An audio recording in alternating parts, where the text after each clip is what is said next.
Hello, everyone, and welcome to this week's episode of VENDO Velocity. We've brought Mark Jordan back on the podcast with us today, so super excited to have him here. I know he's more or less our Walmart marketplace expert, so want to pick his brain on all things Walmart, but also just getting a little bit raw on Walmart versus Amazon, and at least that's how a lot of people think about it. But what Mark and I kind of want to segue to today is why it's Walmart and Amazon, and really what the unique differences are of each of the marketplaces. How you need to be doing both in tandem, but at the same time, there are a few and actually a decent amount of notable differences as far as how you can leverage strategy, how both platforms are set up, how success looks on both of them as well. So, Mark, before we dive into the topic, for those of you who haven't met you, can you just give a little bit of background as to how long you've been at Vendo, what your role looks like here, etc.? Yeah, totally. Thanks for having me on. It's been a while since I showed my face on here, so I'm happy to be back. But yeah, my name is Mark, and I lead our Walmart Marketplace initiative. So all of the kind of new business development, onboarding with some of our new brands, some synergies with our store counterpart brokers, sister companies, and then I also manage our agency relationship that we have with Walmart Marketplace, where we're an agency solution provider, and so we work directly with Walmart for kind of all the different things I just said. Awesome. Well, just without further ado, we'll start to dive into the topic a little bit. But Mark, let's get your thoughts on this topic. I'd be really curious because I think that now within the space, a lot more sellers are open to exploring Walmart, and for a lot of sellers, that looks like Walmart Marketplace. So, give a little background on if, let's say, a seller is coming on and they're just selling on Amazon or maybe even their direct to consumer website. What are some of those initial conversations like?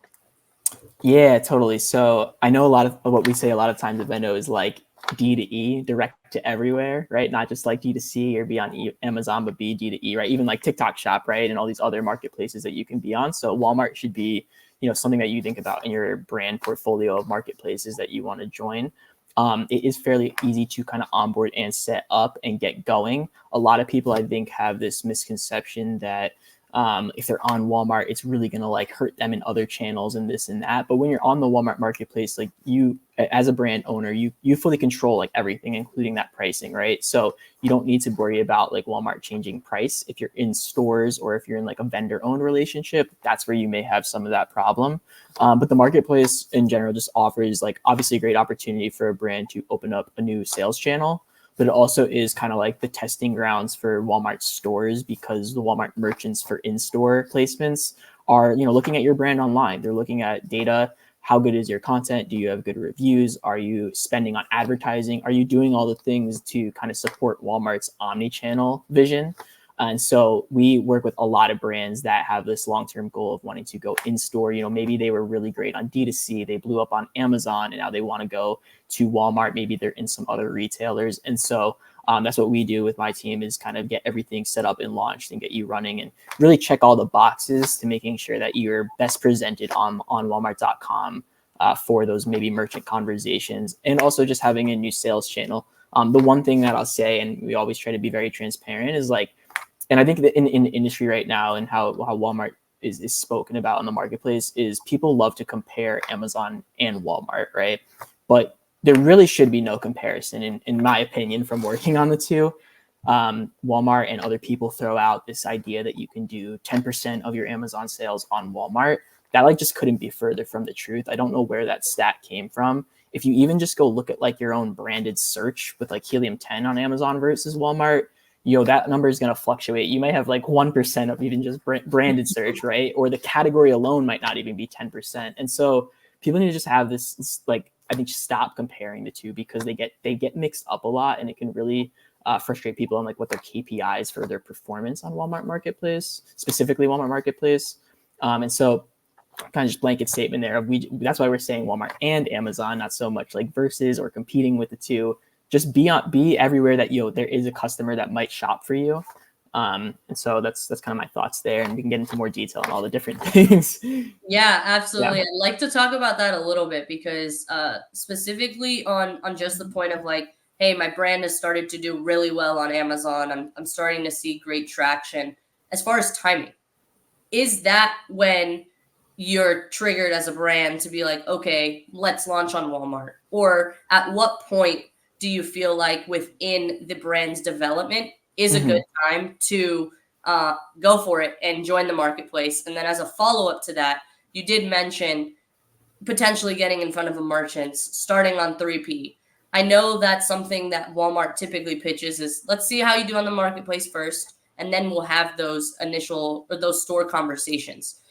Is that something that is more likely now? Like, how has that evolved with time in terms of actually being able to have those conversations on the 1P side of the business? Because as you and I know, some brands just aren't ready to be in stores yet. So when do you make that judgment call? I know that was a bit of a loaded question. It's okay. Yeah. So the first part on like timing of launching to Walmart. So I typically like to see brands that have already well established themselves on Amazon, just because that is like the larger e-commerce space. You can get feedback through your reviews. You can make sure that all your content's already good. You really understand and know like the customer and the product. Like I would not necessarily say that Walmart is like the place for you to be testing your brand new brand if you were just on D2C. Walmart customer is also super like price sensitive, right? So if you're in a premium, category on Amazon and you're high price point that is doing very well, which many brands can do very well even at a high price point, that doesn't always just translate to Walmart, right? And so I do like to see brands that are already well established. That also helps them on Walmart when they are maybe having conversations with merchants or with strategic account managers on the marketplace, because they already know how much they're doing, monthly, yearly with Amazon. They're already familiar maybe with some of the fulfillment ways, and a lot of that can translate over. As far as like the store conversations and what that looks like, yeah, definitely Walmart is more open to it, but there's also so much more competition now, I'd say. Like getting in store, as much as, there's a science behind the data and what you're doing at other retailers and this and that, like that's all great, but it's still very much like an art business, and how close your relationship is maybe with that merchant, or how well your brand is promoted everywhere else. Can you do things on TikTok now and really like blow the brand up and showcase that you're going to be in store later on, right? So I don't know, there's like there's not necessarily always the timing aspect, and then the getting in store aspect. It's sometimes like a chicken and egg scenario too, just depending on what that brand's maybe relationship is through that merchant. Got it. That makes sense. You spoke about the data a little bit, but I want to touch on that because I'm sure a lot of brands that might be coming to your team, maybe they have an established presence on Amazon. They're used to a very detailed data set that they're able to pull from, whether that's through third-party external tools or directly within the Amazon console. What would you say is one of the bigger challenges, or if you could just let our audience know what sort of data you even have visibility to, and maybe what data lacks with what you're able to access as well. Specifically for someone coming from Amazon, though, I'm sure it can be challenging to explain when we have detailed brand reports on like search query performance, where you can go so granular on an ASIN level or a keyword level on the exact marketing funnel. Like obviously that hasn't developed at Walmart yet, but speak a little bit to that. Yeah, so I'll speak to the marketplace side, and then I'll speak to kind of even like the store side too. And it's funny, I'm on LinkedIn all the time. I'm always seeing like someone in our industry posting about this like new Amazon data point that like just came out. I swear there's one like every week or month, or there's something new, right? A feature, a data point, whatever. Yeah. Walmart is very different. For the marketplace side, there is a significant lack of data. Like there is no really third-party tools that can accurately pull back data like a Helium 10 can. All we really get is like that search volume metric, which I'm not even really sure how accurate that is. But there's no like category BSR. There's none of that stuff that you're used to on Amazon. The best data points that we get is through like some of the advertising functionality that we get through API providers. So like share of voice for like paid and organic is great to know, like in the competitor space. But like you're not just getting that unless you're in like one of those tools, right? So there's just none of that real data, and Walmart will not really share that data. It's quite tough to get out. So it's really your basic like sales metrics, your advertising metrics, fulfillment related stuff, account health stuff. But for Walmart stores, it's even changing now too, right? So through like retail link decision support is going to be changing to Walmart Luminate. And like the free service is pretty limited as well. And they're actually cutting out some important data points. like your online pickup and your ship from store capabilities, which those are really important to how Walmart e-commerce in totality is driving their business. When so like the latest quarterly report that Walmart put out, I think Walmart was like e-commerce was like up 22%, right? But you have to know that like a large portion of that is driven from product that is in store, but has a sale through the website, right? For their online pickup method or their ship from store method. They don't break out like what is marketplace within that 22%. It's definitely growing and new sellers are coming on, but it's kind of hidden in the data, and that's in everything. Walmart hides a lot of their data. Yeah. Yeah, there's definitely a way. I mean, I remember with Amazon during Prime Day, it's like numbers are super inflated depending on how you report them. But even Target, very similar in that like there's this whole channel that's just muddied because the buyer is actually online but picks the product up in store. So totally understand what you're saying there. What about from a tech standpoint, Mark? Like, where do you see Yeah. that going? Because obviously with Luminate, that's a big change, right? Like everybody who's worked on Walmart for years, maybe even more so on the in-store business, is used to pulling retail link reports, DSS, etc. Mhm. Outside of Luminate or just in general, what are your thoughts on some of the recent technological developments, and where do you see that going? Yeah, I would say like for the suppliers that are like in Walmart stores or vendor owned going through retail link, Walmart's done a nice job in like revising item 360, and they're moving over to like a new dashboard soon also for like all of the different item related stuff. So that's great to see. And like, yeah, the data side is going to change greatly. I know a lot of people are going through like trainings and learnings on how to even just use Luminate. So lots of things happening for marketplace for sellers. Yeah, it's interesting. Like the portal seems to change every once in a while and how it looks, but there's really not a lot of newness in terms of, I'd say, like features. And I think it's really interesting because like we know that there's these like beta programs that some of our sellers are in, right? For virtual bundles, for couponing called extra savings, for subscriptions, right? But like I don't understand why that's not like so available across the board yet. Even something like subscriptions, right? Is like, Right. you would think that that's very, and I'm not a tech guy, I'm not a coder, I'm not a product person, but like you would think that that's an easier flip of the switch. Like Walmart will go through this, they'll integrate like their tire service centers into their website, which you would think is like a massive product, like that requires a lot of technical things happening, but they don't have subscriptions available yet publicly, like site wide, and that to me is strange, right? And so it still feels like Walmart is really super store focused, and I think that like top down, when you look at like the C-suite and even everyone that's just involved still with how Walmart is like promoted, it's still very much like us. They're the everyday low cost brick and mortar retailer. Like that is what they are at their core, which is why you should not compare them to Amazon specifically, because everything that they do right now is really, I'd say, in more of like store support, which is amazing because that's their business model. And the online pickup side and the ship from store side that they've now done is a huge growth lever for Walmart. But the marketplace continues to be, I think, a little bit second to the rest of what's happening in terms of their product roadmaps. I would love to see them ramp up and put more resources to actually building out this channel if we're going to keep in the industry comparing Amazon and Walmart, because those are the things that sellers actually really do need, like data, more features, to actually be able to compete more regularly. Yeah, and I think that's a great point that you make on the in-store piece, because a lot of people who probably don't live next in Arkansas, honestly, and have access to a Walmart that's constantly innovating. I remember the first time that I went there, and I've walked into a few of their stores.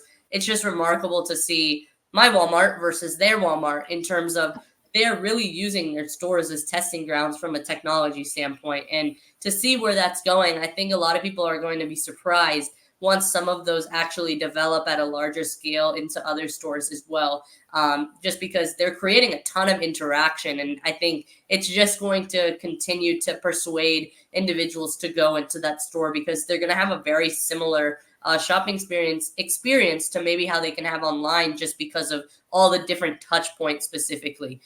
So that will be interesting to see. I want to ask you though, Mark, what I've seen from Walmart and really all of these retailers are putting a bigger emphasis on social.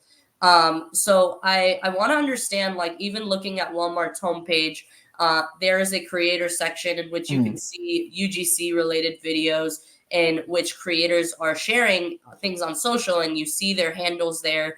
And that's all linked to specific products, which I find very interesting because it's pretty much the TikTokification of retail, if we're being Yeah. honest.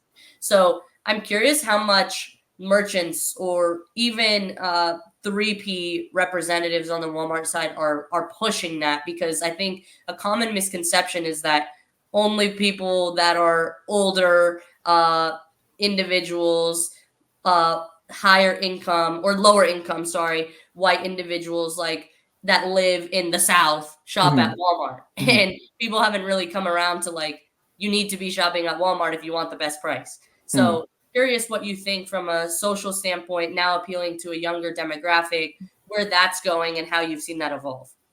Yeah, that's a really good question. Yeah, we've stayed close to, I think, the social teams at Walmart, because we've tried to like tap into it for like our brands that we work with, right? But it's honestly not so easy. Like, you look at Amazon, right? Amazon's got their big affiliate network. Like, I could go sign up in 5 minutes right now if I wanted to and start doing that, right?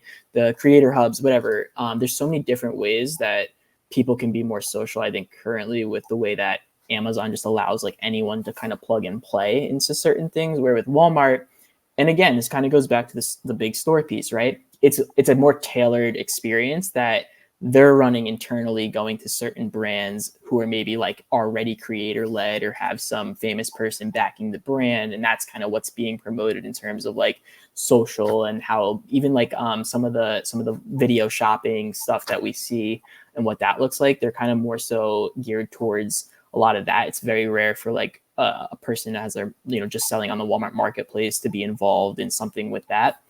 So I think it's interesting. I'm hoping that they'll eventually open up the gates a little bit more on like all the affiliate stuff, all of the different creator stuff, because again, what I was just saying with like all the features, like those are the features that like sellers and people really need to be able to drive business greater. And it's challenging now, right? Because TikTok is like blown up with the TikTok shop now. Like, I mean, that is the social hub for buying products now, which is crazy. So it'll be interesting to see how they integrate, I think, more of the social pieces in. They do have like dedicated teams working on all of that, but again, it just hasn't really become super readily available. So I'm hoping in the near future, along with all of the other features I want to see, more things like that will come out. Yeah, and that leads to my next question. And Sophie Brown's going to be talking about this a little bit more in depth, but we'll touch on it a little bit. Is just like the type of brands now coming to Walmart. And I think we've seen a bit of an evolution, at least since you and I had been there, Mark, in terms of the type of brands that they're looking to launch in their, let's say, 3 to 5 year plan. And those brands seem to be ones that are, of course, backed by some sort of larger influencer or something in that regard, who has a bit more social presence. When you're talking about different brand launches, what are some of those key elements that now merchants are pretty much trying to lock in at the very beginning, as far as quality, type of brand, etc.? Yeah, that's a good question. It obviously can differ, right, based on what that merchant in that specific category is looking for. They all have their own different requirements. But going back to like the creator-led side, or backed by a famous person, or this and that, like you see that with Walmart all the time. And anytime there's someone behind the brand, it's posted like crazy everywhere, right? It's on the homepage, it's in that category shelf on site. There may be some stuff in store about it, and why not, right? Like this kind of goes back to just marketing in general, right? Like these creator-led type brands or famous people-backed brands, they can post one time on whatever social media network, and that actually drives in-store business or online business so much easier. So they're totally tapping in more to all of that. I know we work with a lot of different creator-led backed brands that those are the brands that are definitely performing super high, right? I'd say like price points have changed a bit too, though. It's not always something that has to be like in the old school mindset that Walmart has like a cheap product. There's a lot of premium product now at Walmart, definitely at a different price point. Definitely more synergistic with what you would see on Amazon. Walmart still does a lot of private label work with a lot of different brands to create, special pack sizes or a special product that is at a price point that people want. So it's a bit all over, but like, and you said like 3 to 5-ish years, I think we're going to just see Walmart blow up a lot with these creator, esque-led brands. Yeah, no, that's a great point. And then my last question for you is just from a marketing standpoint for some of these larger events. Like, I'm curious what your thoughts are if you go back to, let's say, Prime Day or any sort of large Cyber Monday event that Amazon is hosting. It seems like they come at consumers from all angles from a marketing standpoint. So everybody knows when it's Prime Day. I think Walmart has started to get better at that, where when these larger events are occurring, like the whole Mean Girls campaign they had, I think it was last year or such. How much is Walmart really investing into these larger tentpole events, and how do you think they can best compete with Amazon moving forward when it comes to just specifically marketing these larger events? Yeah, that's a good question. I don't know what's going on with Walmart in terms of like how they're planning for some of these events, because they seem to change the dates a lot. Like the Prime Days versus Walmart's deals for days or the Big Save or whatever. They don't always run at the same time. With Walmart, you might find out, a couple months before what those actual dates might be. Where, like you said, with Prime, like everyone knows when Prime is and when it's happening. It's easier to plan for. In terms of like how you as a brand can kind of like approach the two, if you are selling on both channel, like obviously you need to lock into your Amazon Prime deals and make sure you're really doing everything there. For Walmart, like what we typically say just across the board is like, if you're running a deal on Amazon during a certain time frame, whether it's Prime or whatever it is, you should try to run that same promo marketing campaign on Walmart at the same time too, just to make sure that you are able to kind of capture the customer base on each channels at the same time. But with Prime coming up in July and then Walmart's event, the dates are slightly different. So you may need to tailor something specifically to Walmart or Amazon if you want to do some differences. However, you got to be careful of like price suppression and buy box issues, right? So that's typically why we say follow what you do on Amazon first, because we know that's more than likely your biggest and most protected channel, and then run that deal on Walmart too, and be careful about how you're kind of looking at the two promos. Totally agree. I think that's a great point. All right. Well, Mark, anything else to add here? I know we went through a lot, data, tech. What are some of the roadblocks? Like, what else do you have for our viewer to know just about maybe they're more apprehensive to still launch on Walmart.com, or they don't understand some of the nuances. Anything else to add there?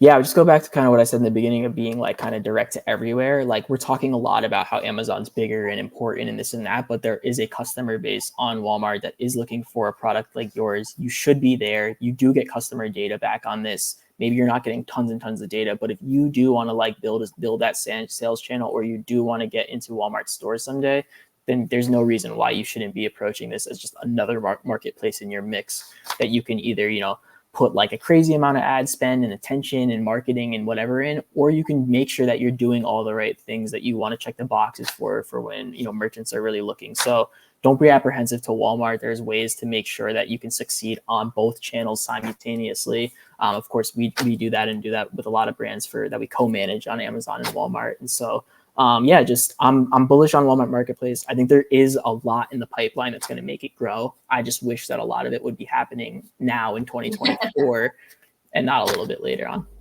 There you go. Well, Straight from Mark, the Marketplace man. Thanks, Mark, for joining us here, and we'll be sure to have you back soon. Appreciate everyone tuning in, and tune in next week for Vendo Velocity. Have a great week, everyone. Bye.